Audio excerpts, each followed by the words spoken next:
നമുക്ക് നല്ല പാട്ട് കേട്ട് കഴിഞ്ഞാൽ ഒരു പ്രത്യേക ഒരു മൂഡ് വരും. അത് എന്തുകൊണ്ടാണെന്ന് നിങ്ങൾ ശ്രദ്ധിച്ചിട്ടുണ്ടോ? ആ പാടുന്ന പാട്ടുകാരനും ചില പ്രത്യേകത ഉണ്ടാവും. നമ്മളതും ശ്രദ്ധിക്കാറില്ല അല്ലേ?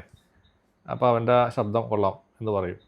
കേൾക്കുമ്പോൾ ഉണ്ടാകുന്ന ആനന്ദം നമ്മൾ ആസ്വദിക്കും.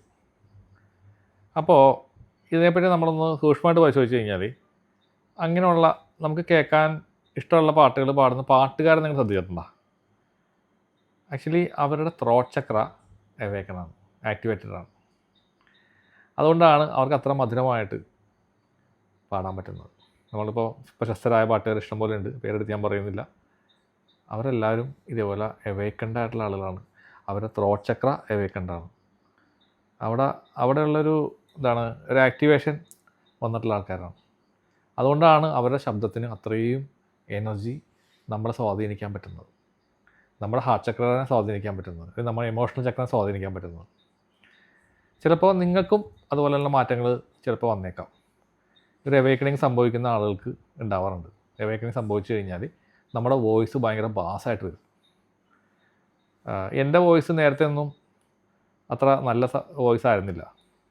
പക്ഷേ എനിക്കൊരു അവേക്കണിങ് അല്ലെങ്കിൽ സ്പിരിച്വൽ പാതയിൽ ഞാൻ മുന്നോട്ട് വന്ന സമയത്ത് എൻ്റെ വോയിസിന് ഭയങ്കര ബാസായി. എല്ലാവരും പറയാറുണ്ട് എൻ്റെ വോയിസ് ഭയങ്കര ബാസായി എന്ന്.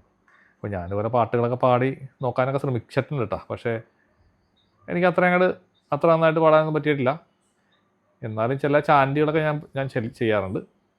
നമ്മുടെ ക്ലയൻറ്റിന് വേണ്ടിയിട്ടൊക്കെ ചില ചാനലുകളൊക്കെ നമ്മൾ ചെയ്ത് നോക്കാറുണ്ട്.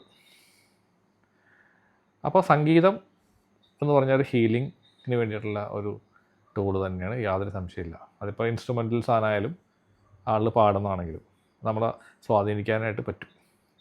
അത് നമ്മുടെ ഒരു മൂഡോട്ടോട്ടിരിക്കുന്ന സമയത്ത് നമ്മളൊരു ഇയർഫോണൊക്കെ വെച്ചിട്ട് ഒരു പാട്ട് കേട്ട് കഴിഞ്ഞാൽ നമ്മൾ ചാർജ് കയറും അല്ലേ? അപ്പോൾ ഒരു കാര്യം മനസ്സിലാക്കാം, മന്ത്രങ്ങൾ മാത്രമല്ല വർക്കാവുന്നത്. ഇതേപോലുള്ള ഒരു സിനിമാ ഗാനം പോലും വർക്കാവുന്നുണ്ട്. സിനിമാ പാട്ടിന് പോലും അതിൻ്റെ എഫക്റ്റ് കിട്ടുന്നുണ്ട്. അപ്പോൾ നമുക്ക് ഒരു എന്താ പറയുക, ഒരു വെറൈറ്റി സംഗതിയാണ്. മന്ത്രാസ് വർക്ക് ചെയ്യുന്ന പോലെ തന്നെ ഒരു സിനിമാ പാട്ടും വർക്കാവും. അപ്പോൾ ആ പാട്ടിൻ്റെതായ ഒരു സംഗതി മാത്രമല്ല, അതിലുപയോഗിക്കുന്ന വോയിസും കൂടി ഇമ്പോർട്ടൻ്റ് ആണ്. ഇപ്പോൾ നമ്മുടെ പ്രശസ്തനായ ഒരു പാട്ടുകാരൻ പാടുന്നൊരു പാട്ട് നമ്മളെടുത്ത് പാടിക്കഴിഞ്ഞാൽ ചിലപ്പോൾ അത്ര സുഖം ഉണ്ടാവില്ല.